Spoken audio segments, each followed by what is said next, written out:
Amantes de las revistas, hoy os traemos un Superbásquet del 28 de noviembre de 1990. Por tanto, hablamos de una revista que tiene exactamente 34 años. Y como podéis ver, el gran protagonista de portada era James Worthy, que se había metido en líos. A lo largo de la revista veremos qué le había pasado exactamente, aunque creo que muchos de vosotros lo recordáis perfectamente. Y además, como veis, tenemos también otros protagonistas de actualidad en ese momento, como Roy Tarpley y Bill Laimbeer. Yo siempre digo Billy, la verdad. No sé si influenciado por Ramón Treset, que yo creo que decía Billy Laimbeer, pero me cuesta decir Bill Laimbeer. En primera página tenemos el sumario acompañado del anuncio de uno de los últimos modelos de Converse de Magic Johnson, que por cierto aparece en un anuncio de Converse que uso como parte de los vídeos incluidos en un musical dedicado a Magic Johnson y con música de los Chunguitos. ¿Qué? ¿Que no lo has visto? Pues después de este vídeo te invito a que lo veas y a pasar un buen rato con un vídeo muy imaginativo. Como podéis ver, el titular de lo que era esa semana en la NBA era que los Lakers se quedaban sin magia. Un titular que parece de algún modo agorero porque un año después, desgraciadamente, se iban a quedar de manera efectiva sin magia con la retirada de Magic Johnson. Vemos que el gran dominador de la liga era Portland, con un récord de 9-0, que los Lakers, como decimos, habían empezado horriblemente con un récord de 3 victorias, 5 derrotas. Tenemos a unos muy fuertes Boston Celtics que iniciaban bien las temporadas y después ya venían esos problemas físicos que los iban lastrando. Tenemos a unos campeones, vigentes campeones, los Pistons, que también habían empezado bastante bien. Unos Bulls titubeantes, diría yo. Y en la Midwest tenemos a San Antonio, que ya notaba el efecto Robinson, y Dallas, cuyo puesto era ficticio, porque vamos a ver a lo largo de la revista que empezaban los problemas.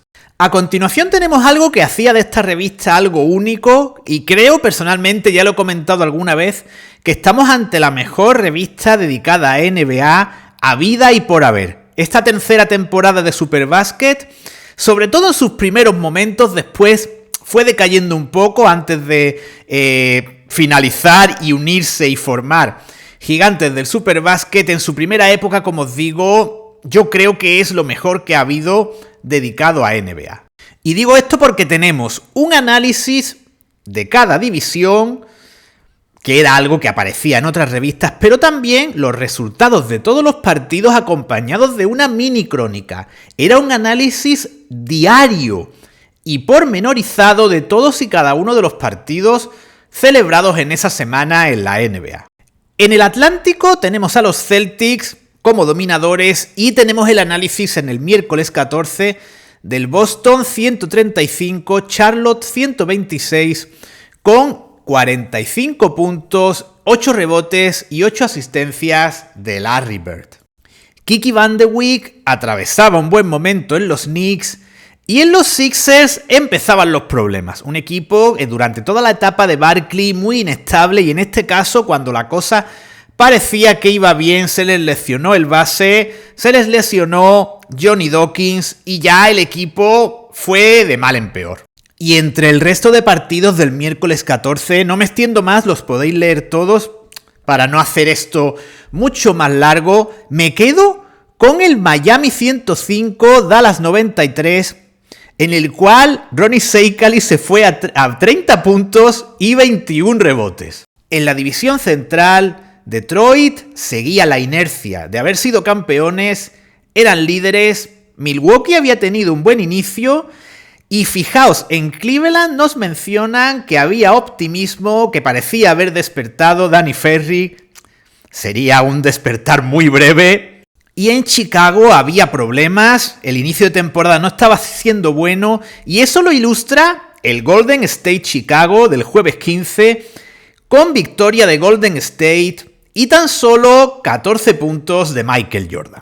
Denver, por su parte, había conseguido su primera victoria de la temporada frente al equipo que mejor defendía hasta entonces, los Minnesota Timberwolves. El resultado, 121-108 y 25 puntos de Orlando Woolridge.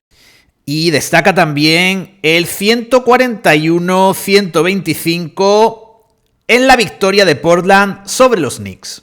Proseguimos con esta foto central de David Rivers, sí, me centro en David Rivers, mirando cómo Sean Elliott no sé si culmina un mate o al menos lo intenta.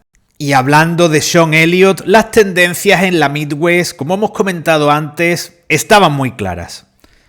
San Antonio al alza y Dallas a la baja debido a la grave lesión de Roy Tarpley. Esa lesión iba a servir para que dos equipos con un inicio más bien titubeante, como los Jazz y los Rockets, se convirtiesen en los principales rivales de San Antonio por el liderato en esta división. Entre los partidos del viernes 16 podemos destacar de nuevo a Boston con una victoria con grandes estadísticas de Larry Bird, Reggie Lewis y Robert Parrish. Y tenemos también a esos Lakers con mal inicio que caen ante los Mavericks con un Magic, yo diría que flojo, porque se queda cerca del triple doble, pero anotando tan solo 10 puntos. El sábado 17, Michael Jordan, evidentemente tras ese mal partido que hemos mencionado antes, se toma la revancha en la cancha de los Supersonics con 33 puntos y 7 robos de balón en la victoria de Chicago por 95-116. Por su parte, San Antonio derrota a Phoenix 128-114 con 40 puntos, 14 rebotes y 5 tapones de David Robinson. Y finalmente, partido solo para frikis, Milwaukee 111, New Jersey 99. Tenemos a New Jersey que llevaba 32 partidos sin ganar fuera, batiendo un récord que estaba en 1954, y entre los jugadores más destacados tenemos a Ricky Pierce, 32 puntos, Jack Sigma, 26 puntos, 26 puntos y 10 rebotes de Brikowski. Y fijaos, en New Jersey, gran partido de Sam Bowie, 16 puntos y 12 rebotes, y con 15 puntos estuvieron Chris Morris, Derrick Jervin, el hermanísimo de George Jervin, y hablan de Halley, me imagino que sería Jack Halley, y la verdad 15 puntos Jack Halley está muy bien, probablemente uno de sus mayores registros anotadores en su carrera. Terminamos en el Pacífico, tenemos aquí una foto precisamente de dos estrellas del Pacífico, Xavier McDaniel y Benoit Benjamin. Y entre las noticias más destacadas en el Pacífico había una polémica en torno a Petrovic, que había sido sancionado, había hecho unas declaraciones que no habían gustado en el seno del equipo de Oregón, y la información nos da a entender que el grandísimo rendimiento de Danny Ainge a ambos lados de la cancha, tanto en ataque, donde Petrovic podía ser superior evidentemente, como en defensa, donde Petrovic no aportaba lo mismo que Ainge, podía ser uno de los motivos de todo este desaguisado. Y también teníamos a varios equipos en horas bajas. En Phoenix, Tom Chambers no había empezado bien la temporada, y en los Supersonics, Dale Ellis estaba lesionado y por tanto el equipo también estaba teniendo un rendimiento no acorde a lo deseado. Entre los 4 partidos del domingo destacamos por supuesto el Portland 125, Chicago 112, con un Drexler que sale victorioso en su duelo con Michael Jordan, aunque fuese por un punto, 30-29, y que aparte lleva a los Blazers a la victoria y a un récord de 9-0. Y a la derecha tenemos la noticia, el escándalo de la semana, la detención de James Worthy en Houston, que como veis, digamos que concertó una cita con dos mujeres de mala reputación, que al final resultaron ser dos policías de incógnito. El resultado, el arresto de Worthy, que tuvo que pagar 50.000 pesetas de fianza, llegó tarde al partido, aunque jugó, y contribuyó con 24 puntos a la victoria de los Lakers frente a los Rockets en un partido que se fue a la prórroga. Y como era costumbre, afortunadamente en aquel entonces, el asunto pronto quedó en el olvido, no había redes sociales por ahí para causarle más problemas a Worthy, ya bastante tendría con dar las debidas explicaciones en casa a la única persona a la que le debía una explicación, y la temporada siguió transcurriendo para todos con normalidad. Pasamos al Hit Parade, sección fundamental en estos Superbasket. Tenemos en el primer puesto a Roy Tarpley, más que nada por ser personaje de actualidad, porque se iba a perder toda la temporada y básicamente esa lesión de rodilla era el punto y final prácticamente a su carrera como jugador de auténtica élite. Tenemos a Bernard King nuevamente recuperado de problemas físicos y que estaba promediando 30 puntos por partido. Tenemos en el número 3 a Del Harris, artífice del buen inicio de los Milwaukee Bucks. Número 4, Chris Mullin, al que denominaban el Bird del Oeste. Número 5, Tim Hardaway, al que veían como futuro All-Star de inmediato. Número 6, Danny Ainge, que estaba viviendo una segunda o tercera juventud. En el 7 nos hablan de Xavier McDaniel y es curioso porque dicen que su rendimiento estaba mejorando y que por tanto probablemente buscaba una mejora en su salario. El número 8 es para David Robinson, que junto con Bernard King probablemente era uno de los jugadores más en forma de la competición y también se iba a más de 30 puntos por partido. Como número 9, los New York Knicks, que todavía a principios de los 90 no generaban demasiadas confianzas, pero que ganando en la cancha de los Lakers y en la de los Sonics estaban ganando crédito en ese inicio de temporada. Y finalmente, número 10, Phoenix Suns, que a pesar de ese inicio no muy brillante de Tom Chambers, que después iría a más, eran considerados junto con los Portland Trail Blazers como favoritos en el oeste. En la siguiente semana debíamos prestar atención al enfrentamiento entre Danny Ferry y Brian Shaw, al retorno de Orlando Bullrich a la cancha de los Lakers, al duelo de pivots entre Brad Daugherty y Patrick Ewing y al considerado partido de la semana, el duelo en la cumbre entre Atlanta Hawks y Philadelphia 76ers. En el duelo de bases, la lesión de Johnny Dawkins inclinaba la balanza hacia el lado de Atlanta, que con Glenn Doc Rivers, Spud Webbs y más bases como John Battle y Rumeal Robinson tenían perfectamente cubierto ese puesto. Sin embargo, en el puesto de escolta la balanza se inclinaba para el lado de Filadelfia con Hersey Hawkins, muy superior a los bases escoltas que podía alinear Atlanta, los antes mencionados Rumeal Robinson, John Battle o un Sidney Moncrief en su Last Dance en ese año que tuvo de retorno en los Atlanta Hawks. En el duelo de aleros podemos poner una X. Nos sitúan a Barkley como alero, cosa que en ocasiones, según quien tuviese de compañero en el puesto de alero, tenía sentido. Y ya os digo, Wilkins-Barkley podemos poner una X fácilmente porque lo que uno tenía de rotundidad bajo los aros, otro lo tenía de velocidad y de explosividad. En la posición de ala pivot me inclino por un 1, ponerme del lado de los Atlanta Hawks y darle la victoria en este puesto a Kevin Willicks frente a un Rick Mahorn que ya venía de vuelta y que había dejado atrás sus mejores años. Y nuevamente otra victoria para los Hawks en el puesto de pivot, que tenían a Moses Malone y a un Tim McCormick que estaba en un grandísimo estado de forma. Creo que hablamos de un tándem muy superior a un Mike Gminski que no estaba en su mejor momento y a Manute Bol, que en Filadelfia tampoco pasó sus mejores años. Y en el puesto de entrenador yo hablaría de combate nulo. Ni Bob Weiss ni Jim Lynam me parece que fueran grandes entrenadores de los que pudiéramos destacar muchas cosas. Continuamos con un artículo dedicado a uno de los bad boys por excelencia, Billy Laimbeer. Lo que tenemos por aquí es un relato de las cosas más conocidas en torno a Billie Linebeer. No hay realmente mucho dato que no conozcamos. Entre los datos positivos más destacados respecto a Linebeer nos hablan de su gran capacidad reboteadora, el hecho de que era el mejor reboteador defensivo de la década de los 80. Hablamos solo de rebotes defensivos, insisto. Si hablamos de rebotes totales, globalmente, evidentemente, ese puesto es para Moses Malone.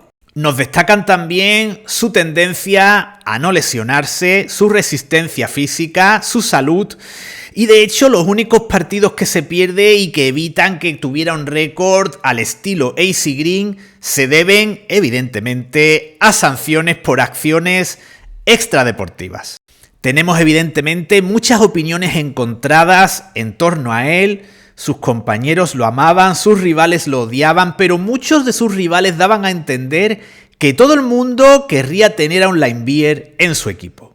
Y aparte de esto tenemos los topicazos típicos de que su padre ganaba más dinero que él, y nos hablan también de un episodio en el 89 en el que supuestamente, habría que ver la imagen evidentemente para corroborarlo, provoca una grave lesión a Larry Krystkowiak.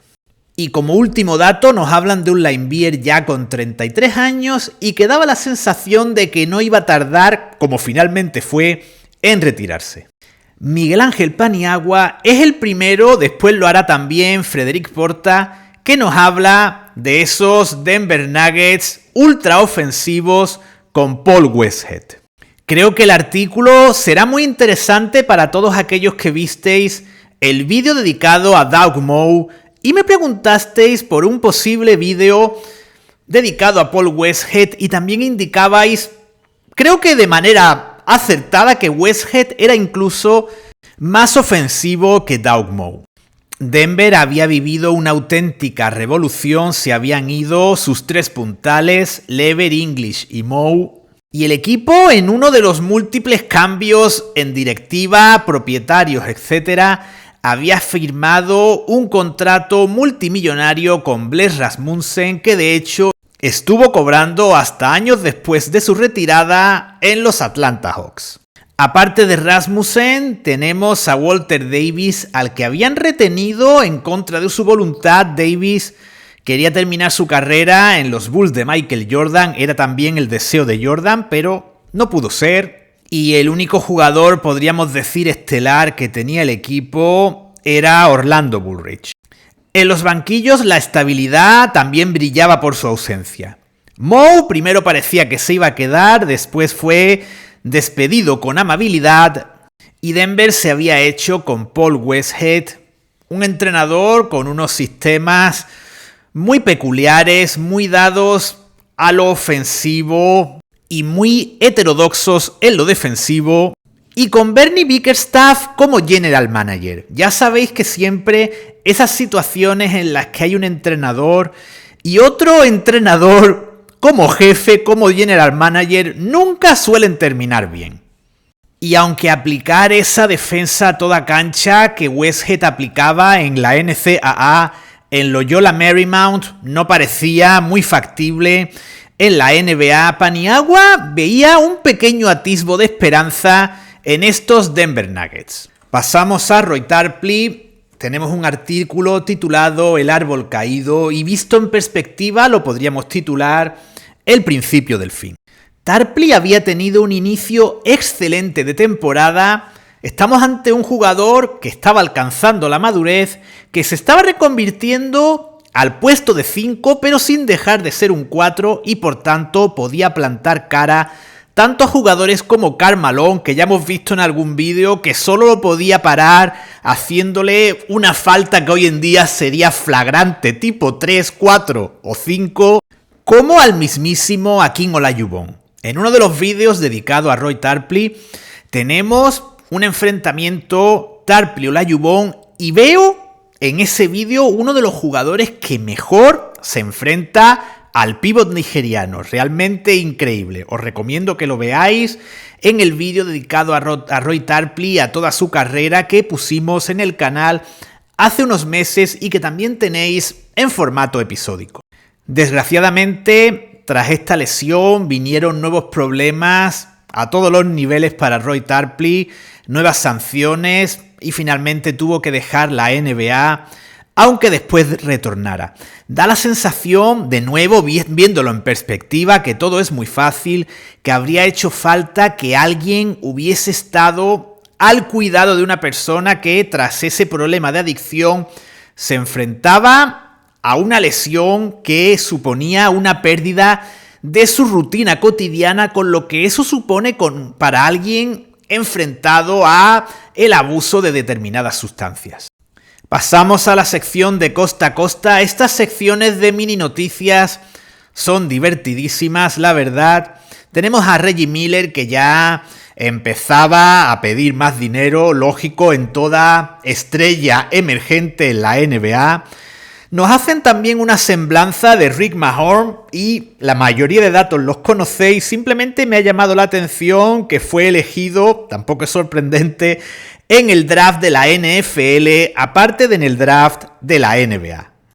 Volkov había tenido graves problemas en sus muñecas que habían condicionado sus inicios en los Hawks. Creo que esto explica probablemente por qué no llegó más lejos en su trayectoria NBA.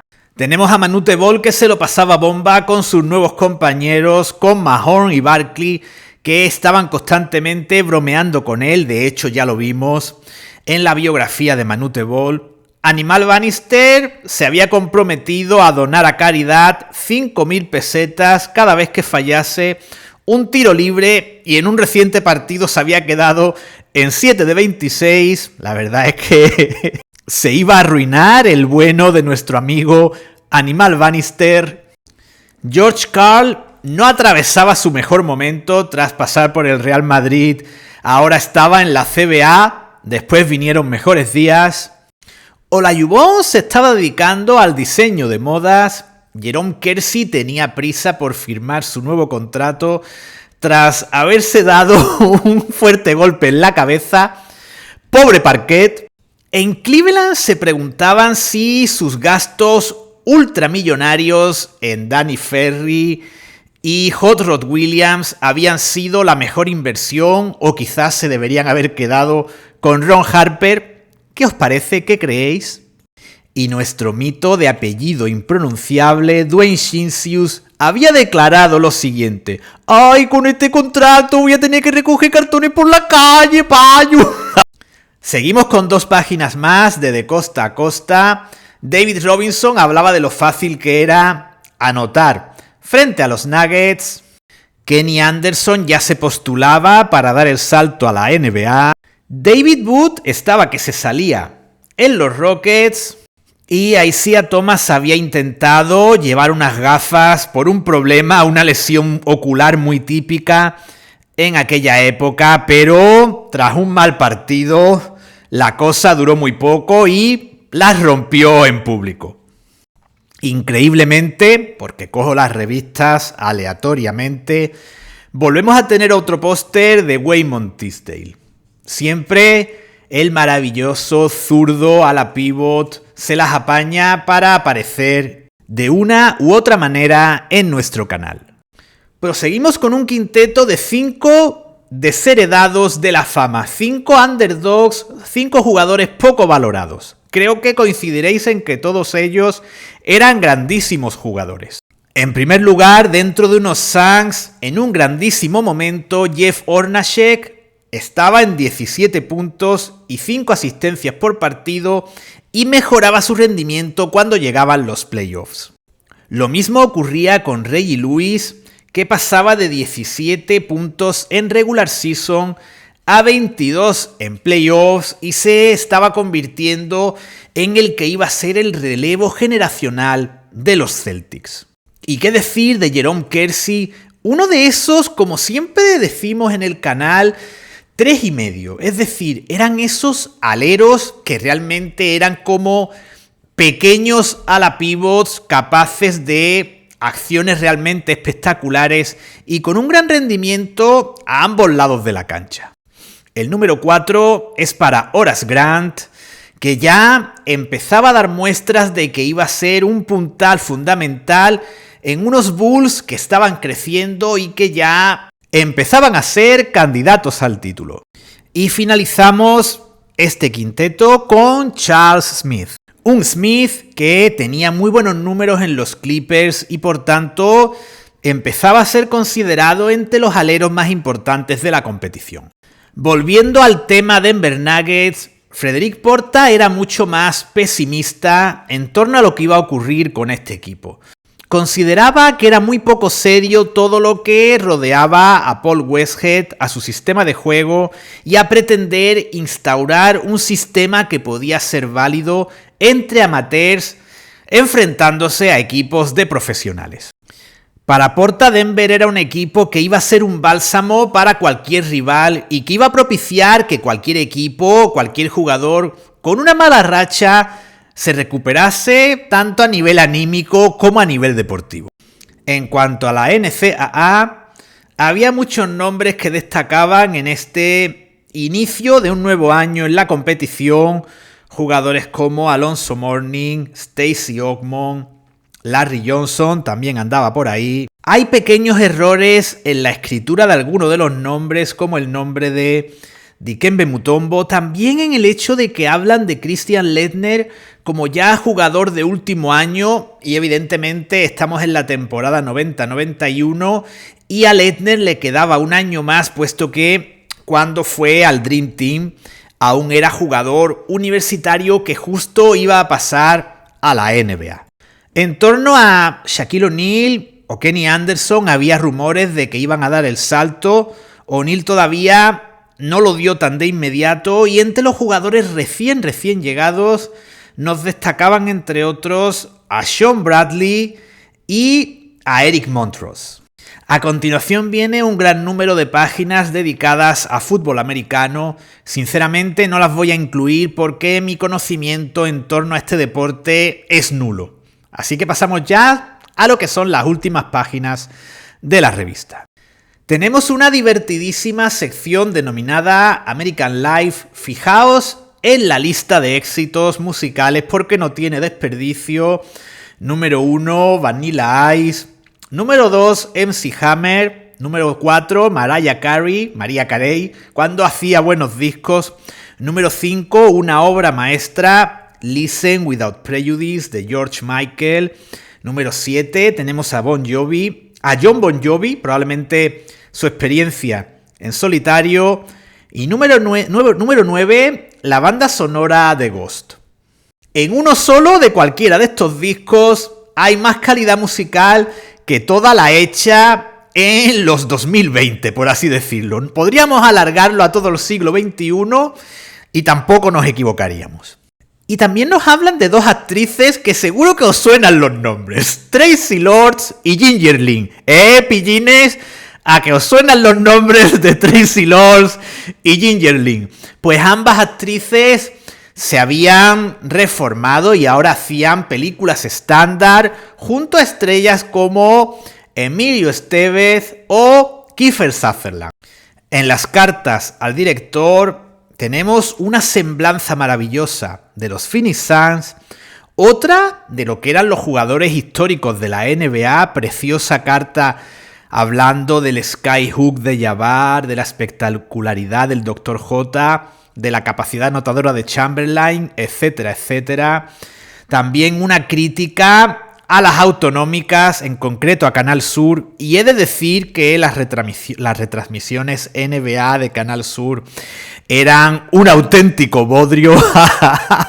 Una carta alabando a Larry Bird y finalmente la más divertida, titulada Contestación a una carta, en la cual un aficionado de los Clippers habla de las virtudes del equipo y de cómo se iba a convertir en una superpotencia, y no he visto tanta pasión y tanta furia desde la polémica provocada por nuestra encuesta en torno a quién era mejor, si Magic Johnson o LeBron James, que por cierto sabéis, ganó Magic Johnson por un ajustado 70-30 más o menos. Y ya como rúbrica, la estrella de la semana, Larry Bird, que tras un partido de 5 puntos lo había arreglado con otro, como hemos dicho antes, de 45 frente a los Hornets. Y con eso, con ese dato terminamos con estas Avia Cantilever de Audie Norris, la colonia de la NBA que seguro que algún año os trajeron los Reyes Magos. Y simplemente, como siempre, mi agradecimiento por haber visto este vídeo. Ya sabéis que lo tendréis también en formato musical y espero que disfrutéis tanto de este como de los futuros y pasados contenidos de nuestro canal.